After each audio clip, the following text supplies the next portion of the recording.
Setelah merasakan dinginnya jeruji besi sejak pertengahan 2021 lalu, akhirnya Jering bebas dari penjara. Kabar Jering bebas dari penjara pada Selasa, tanggal 2 Agustus tahun 2022, ini rupanya menjadi sorotan banyak pihak. Dilansir dari Kompas.com, Selasa tanggal 2 Agustus tahun 2022, perkara Jering bebas dari penjara ini bisa terjadi karena permohonan cuti bersyaratnya dikabulkan. Informasi ini diungkapkan secara langsung oleh pengacara keluarga Jering, yaitu Gendo Suwardana. Iya, karena cuti bersyarat yang kami ajukan dikabulkan, kata Gendo. Maksud dari cuti bersyarat adalah proses pembinaan di luar lembaga pemasyarakatan bagi narapidana yang memenuhi kriteria tertentu. Antara lain dipidana paling lama 1 tahun 6 bulan dan sekurang-kurangnya telah menjalani 2/3 masa pidana.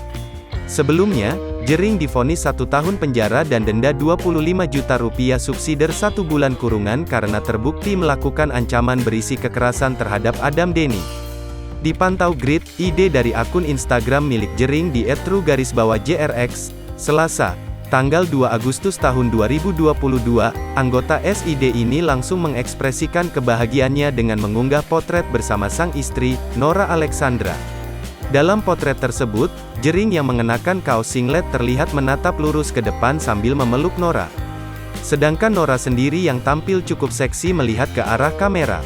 Bukan hanya Jering, terlihat dari akun Instagram milik Nora di @ncdpapel, Selasa, tanggal 2 Agustus tahun 2022, wanita cantik itu juga mengunggah potret yang sama dengan yang dibagikan suaminya. Lewat caption, ia menyebut bahwa unggahan itu merupakan permintaan dari suaminya. Disuruh post foto katanya berdua, "Ya udah ini udah tak post ya," ujar Nora. Menyaksikan Jering yang sudah bebas dan bisa melepas kerinduan dengan Nora Alexandra, banyak netizen yang memberikan ucapan selamat pada pasangan suami istri ini.